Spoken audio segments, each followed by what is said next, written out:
Welcome. In this video, I will show you how to increase the fan speed on your ASUS VivoBook S15 laptop.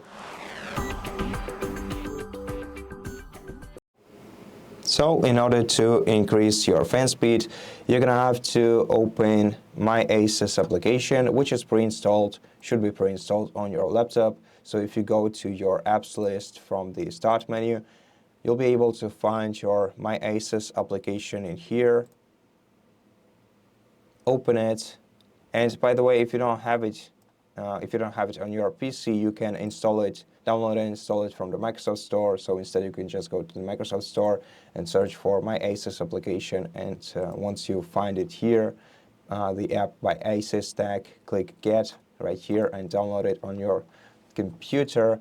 And then you're gonna have to go to Device Settings tab on the left side and scroll down to Fan Profile. Now here you can switch the fan profile from the standard mode to performance mode, which will increase your fans slightly, to either full speed mode, which will set your fans speed to the full speed mode.